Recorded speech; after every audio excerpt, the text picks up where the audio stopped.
Namaste, my friends. My name is Dr. Justine Lemos, and I am so excited to spend the next hour with you talking about Ayurveda, Ayurveda for yogis, and how we can easily incorporate Ayurveda into our daily lives.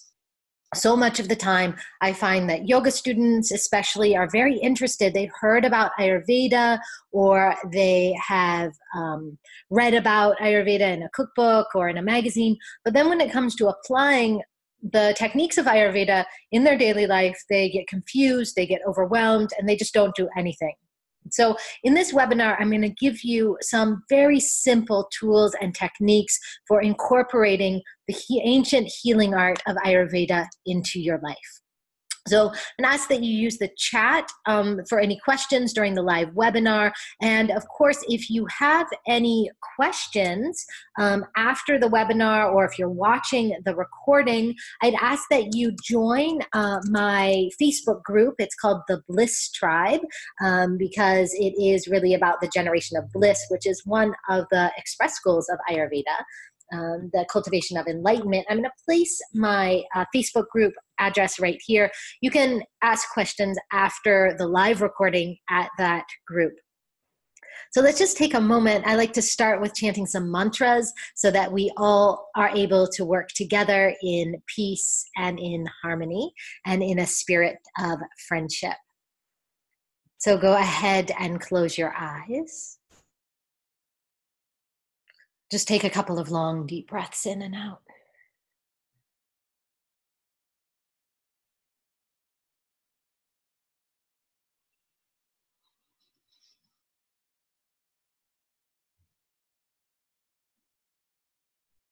Place your hands at your heart center. Om Sahana Vavatu, Sahanau Bhunaktu, Sahaviryam Karavavahai, Tejasvi Navaditamastu, Ma Vidvishavahai, Om Shanti Shanti Shanti, Om Guru Nama Hari Om. So welcome again.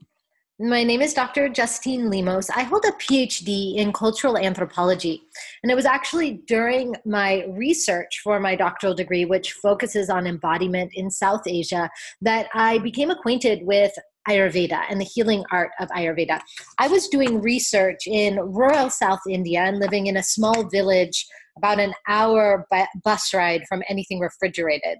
And in that village was a young man. His name is Shahim, and he had this burning passion, and he was really interested in self-development, self-cultivation, and positive thinking. And he had not been to an English medium school. And as some of you know, in India, going to an English medium school allows you to have fluency in English and is a great marker of kind of your scope of life. It doesn't have to be a limiting factor, but it can be, because speaking English really opens the doors to business and to many other things. But Shahim had not gone to an English medium school. But he was very keen to learn English. He was teaching himself English, and he became a close acquaintance of my husband. And they would sit together and practice English several times a week. Now, Shahim, who is Muslim, his father had the distinction of being the first Muslim Ayurvedic pharmacist in India, or at least in Kerala, where we were living. And because Ayurveda, the science of life, Ayur meaning life and Veda meaning knowledge or science, was traditionally held in Hindu communities. But his father had become one of the first, if not the first, Muslim Ayurvedic pharmacist. And because we became such good friends with Shaheen, we would go to this Ayurvedic pharmacy and spend a lot of time sitting there with the women who would hand roll Ayurvedic herbal pills, and looking at their herbal pharmacopoeia, and just becoming acquainted with the healing properties of Ayurveda. Now, in this story, it's because Shaheen studied English and really got into English. He opened his own English academy called Speak Up, Speak Out Academy of English. And it was started very small, and now it's huge. It's actually spread in many parts of South India and parts of Kerala. And he's this huge business success, really coming out of nothing. And so this is the power of positive thought. I always love to tell the end of that story in that way. But at the time when I was doing research for my doctoral degree, I was really suffering from a great deal of pain. I had shoulder pain, and I was a dancer. I was studying classical Indian dance and studying embodiment in classical Indian dance, and my right shoulder had been diagnosed with bursitis, but for many years. And I really didn't want surgery. I didn't really want steroid shots. I didn't like to take the heavy medications that the Western doctors wanted to give me. I was in a bit of rebellion around that. And so I just suffered in pain. And it wasn't until I came back from India and then actually went back to India again for more research that I really decided that I wanted to study Ayurveda. And I wanted to study in particular Ayurvedic pulse analysis. So the feeling of the pulse that allows us to see one's imbalances and what's going on in the physiology. And so at that point, I began to study with my teacher, Dr. Paul Douglas, and have studied with him for many years. Now, as part of that study, I really began to understand what was going on internally with my shoulder on a deep level. And through the practices of Ayurveda, I have been able to completely eradicate my shoulder pain. I haven't had any shoulder pain for 5 or 6 years. And at times it was so intense, I couldn't lift my arms to put on a shirt. It was really debilitating. And at this point, I am really pain-free in my shoulders. And so today I'm going to share with you some of the ways that I have found to incorporate, some of the very easy ways that I have found to incorporate Ayurvedic knowledge into my daily life and into the daily life of my family. Now, we're an American family. I have a son who is 9. I run a business, 2 businesses actually, my yoga studio, which I'm sitting in now, that I'm the founder and director of, and then also my Ayurvedic practice where I have one-on-one consults with people, I do pulse analysis, and I work intensively with people one-on-one. And I also have my online programs and so many other things.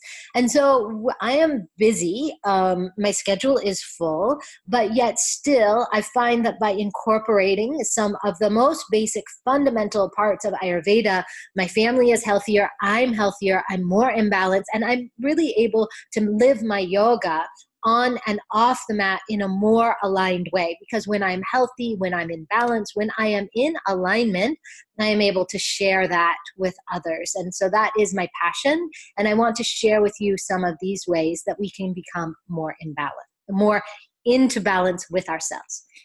Now, Ayurvedically, we talk about each person having a constitution that is one of the 3 main doshas. In Ayurveda, we talk about the doshas as intelligences in the body. And actually, I have a whole series on Gaia TV about this, about the doshas, about Ayurveda.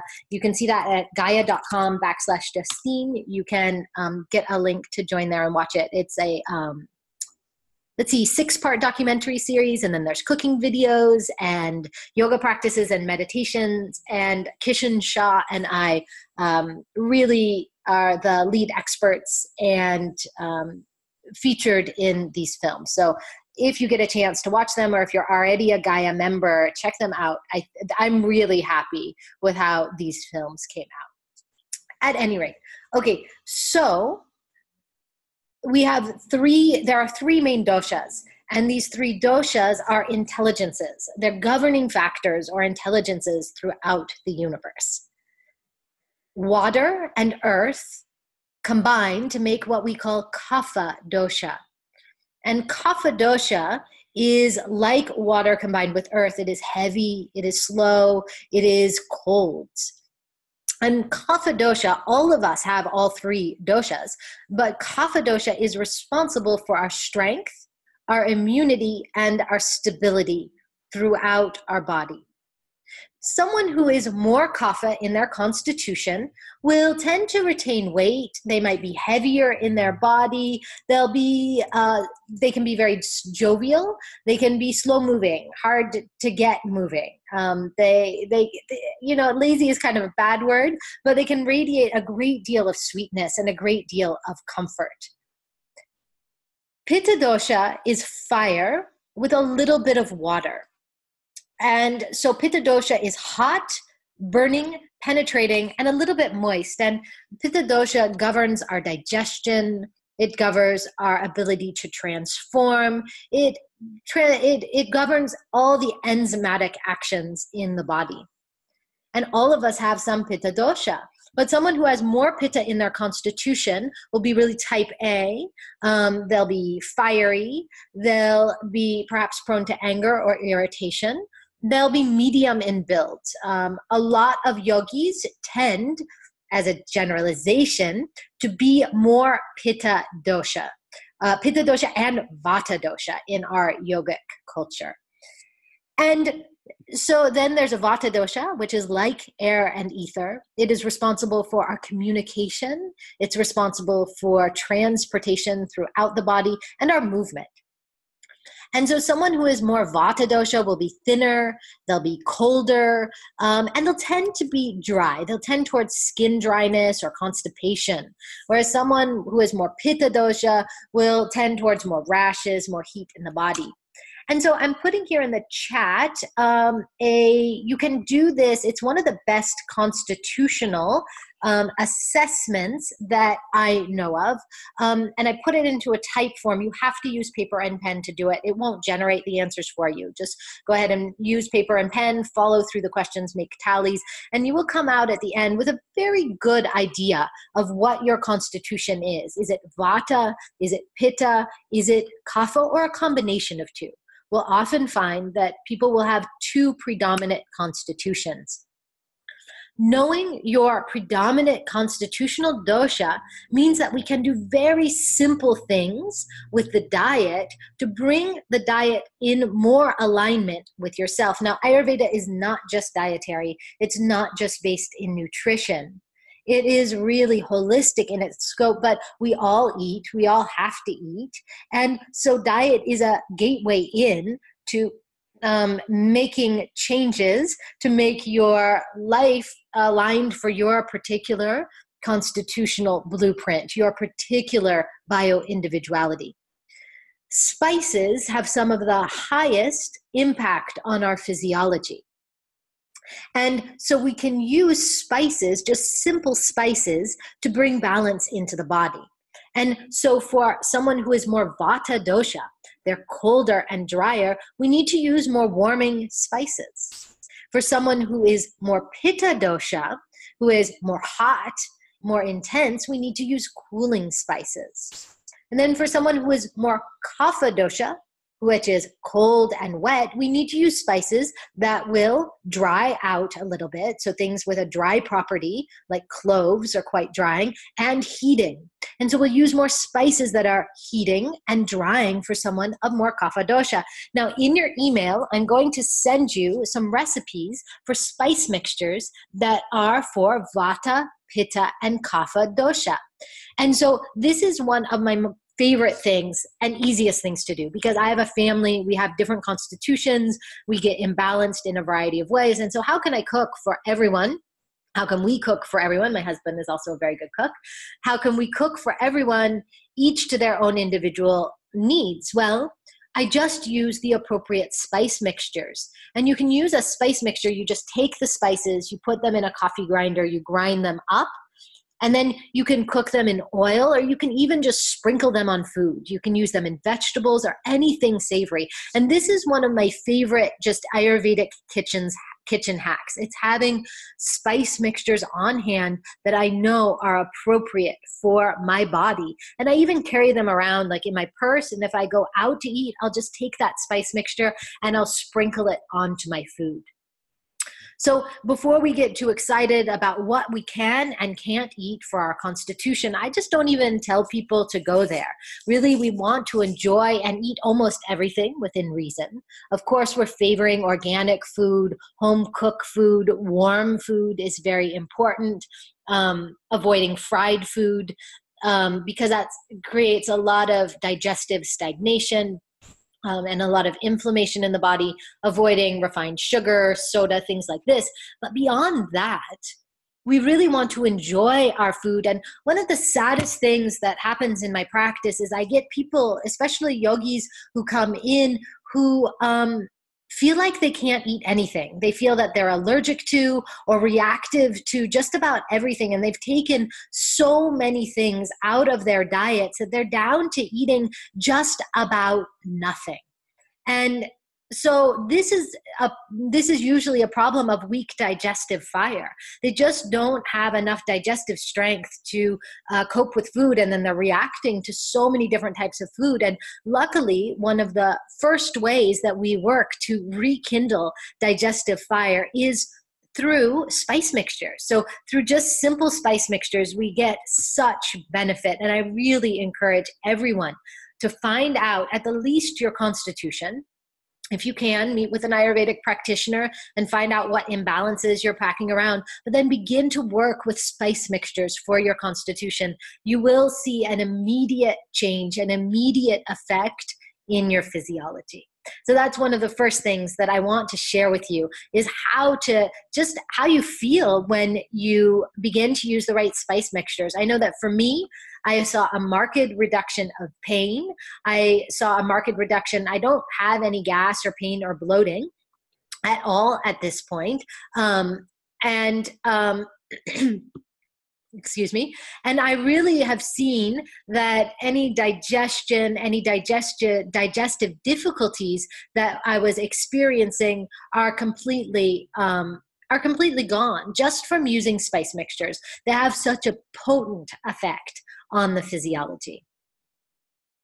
Now, when we talk about coming into balance and coming into balance with ourselves and coming into balance Ayurvedically, there's a couple of things that I want to talk about. The first thing is that we may have overemphasized diet. So I just went on and on talking about spice mixtures, which are dietary, but really the goal of Ayurveda is not having a perfect diet.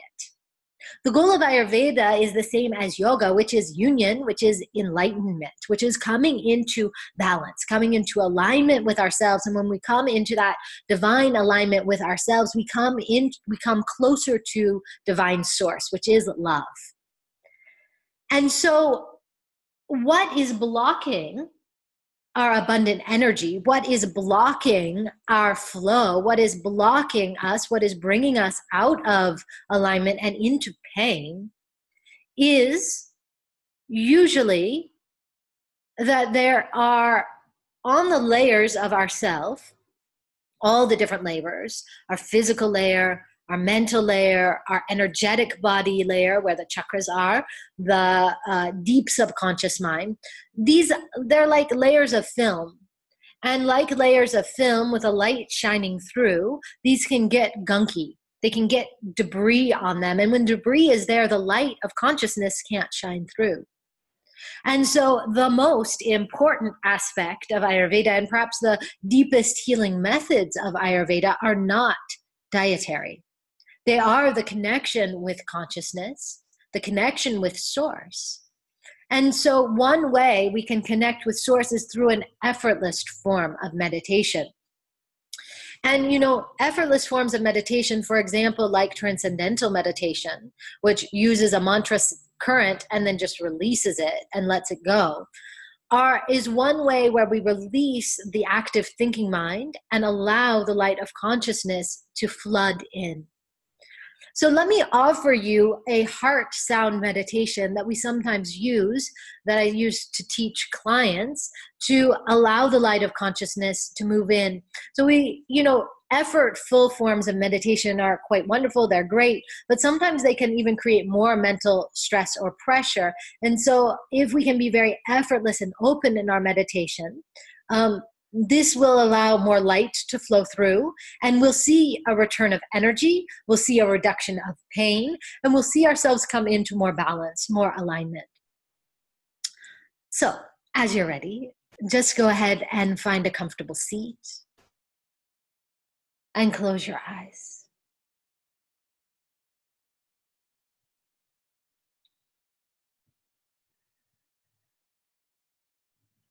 Go ahead and take a long, deep breath in. and release it out.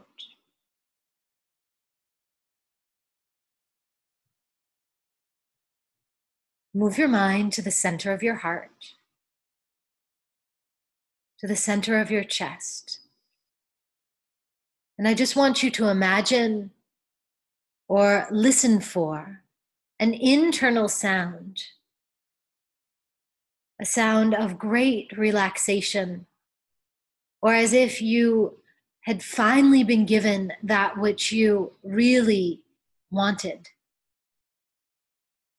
Imagine that sound like an ah or an radiating out from your heart and returning back in.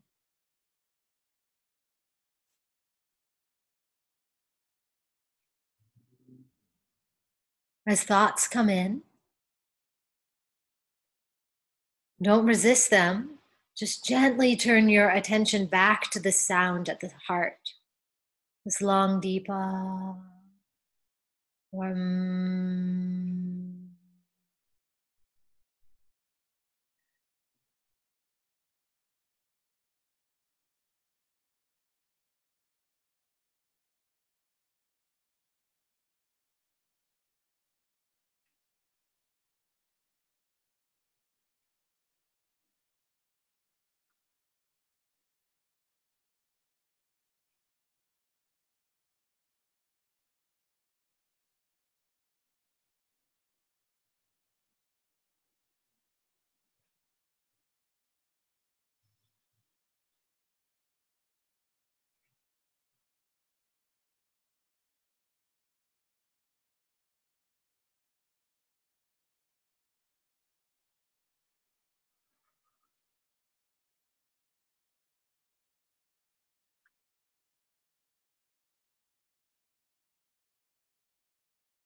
and slowly release the sound and open your eyes.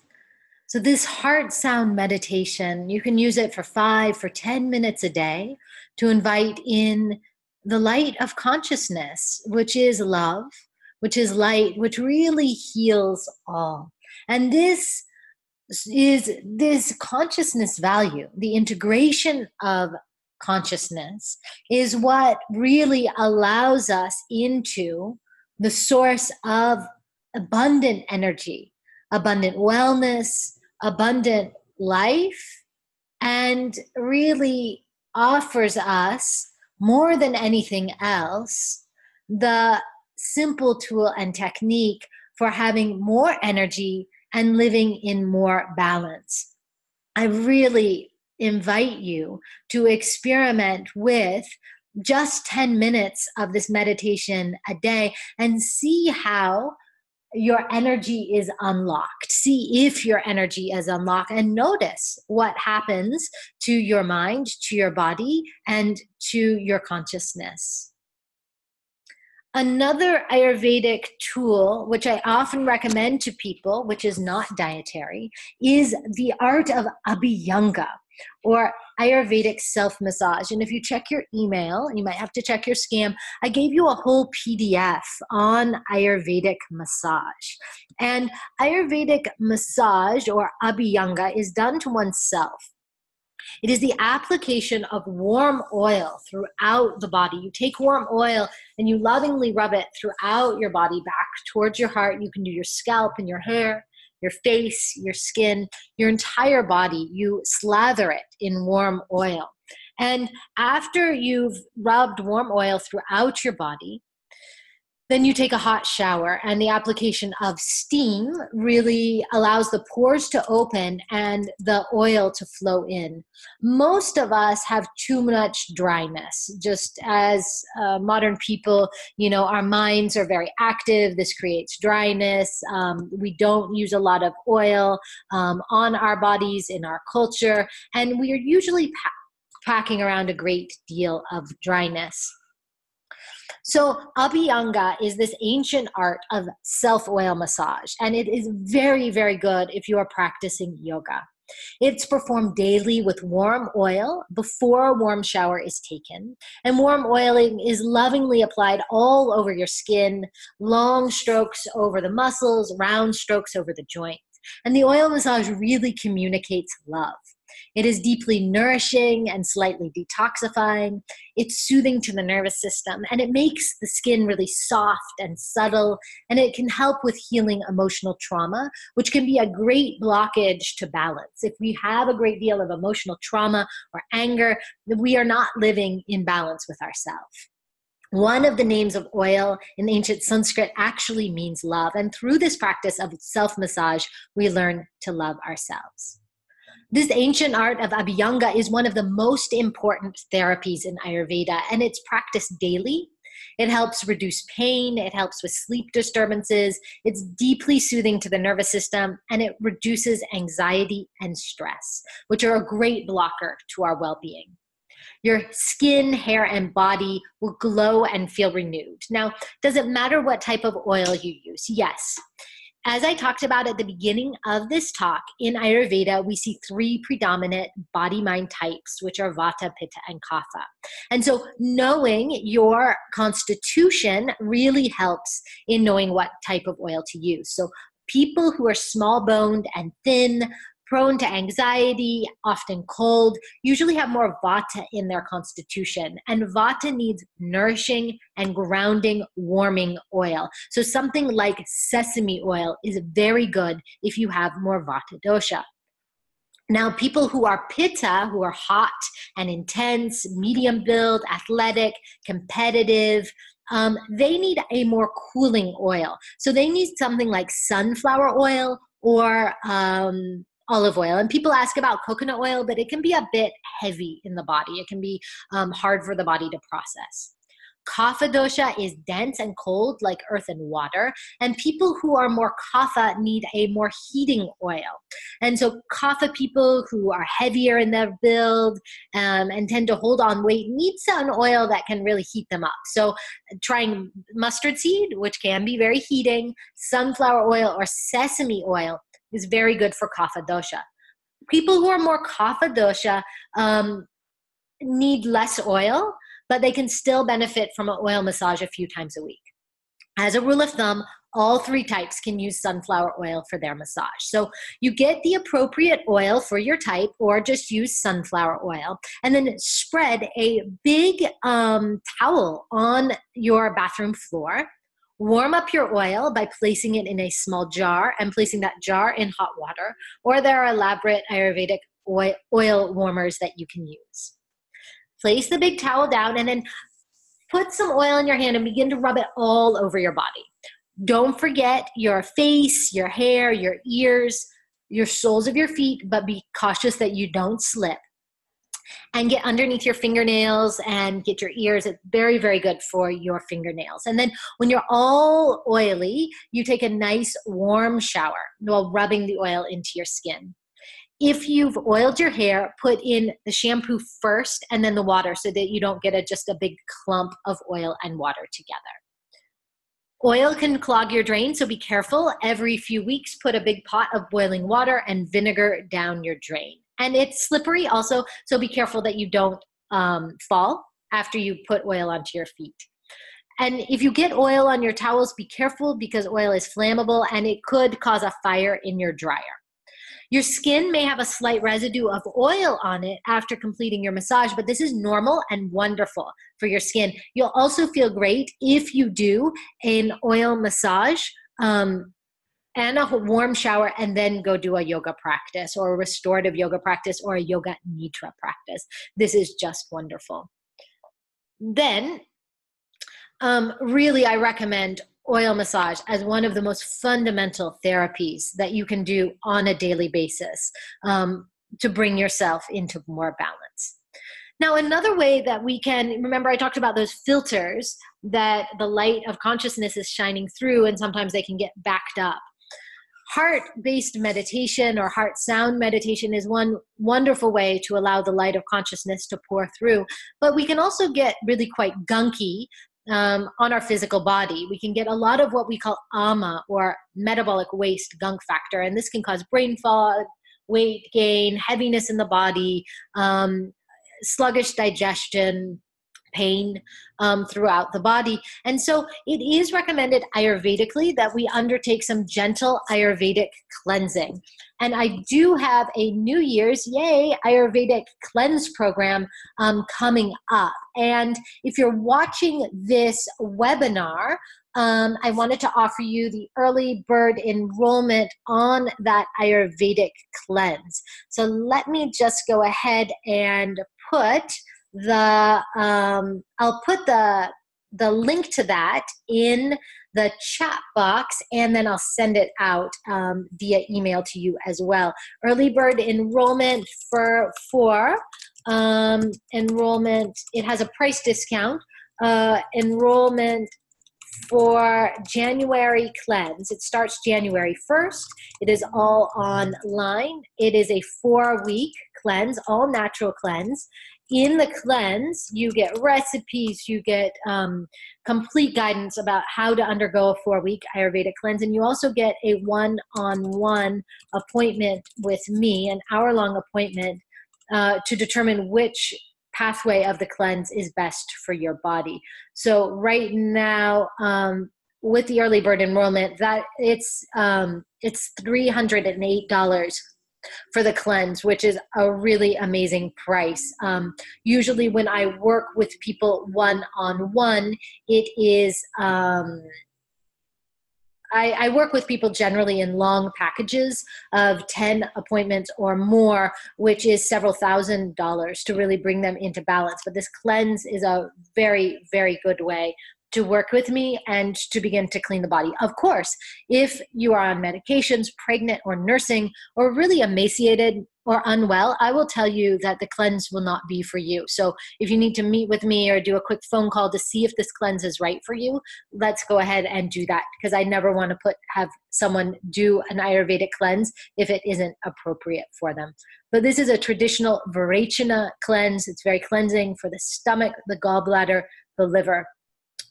And you're guided through the cleanse over a period of 4 weeks. And really, it's one way we bring a great deal of new energy into the body after cleansing. So heart-based meditation, oil massage, spice mixtures, seasonal cleansing are all ways that we can really begin to come into alignment without having to get the diet perfectly right. Of course, we're always moving towards that for ourselves.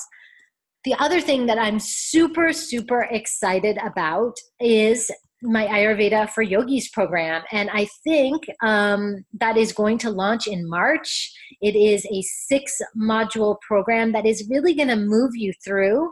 It's going to move you through integrating Ayurveda into the entire life. I'm so, so excited about this program. It's the largest online program that I have launched since the Gaia program, which of course Gaia produced. But this is my own program. I'm super excited about it. I'm super proud of what is going on with it. And I've really highlighted in it the things that I use in my life to bring myself, my family into balance. We're going to go through abundant energy secrets. We're going to go through enlightened nutrition. We're going to go through seasonal cleansing. We're going to go through Ayurvedic beauty secrets. We're going to move through Ayurvedic keys to emotional wellness. So it's a really holistic program that is designed specifically for yogis. And it's designed specifically for people who are practicing yoga but want to incorporate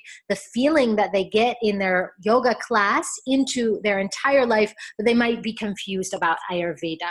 So this is not a course to make you an Ayurvedic practitioner. That takes many, many years, but this is for yogis who want to incorporate more holistic diet, more holistic lifestyle into their entire life.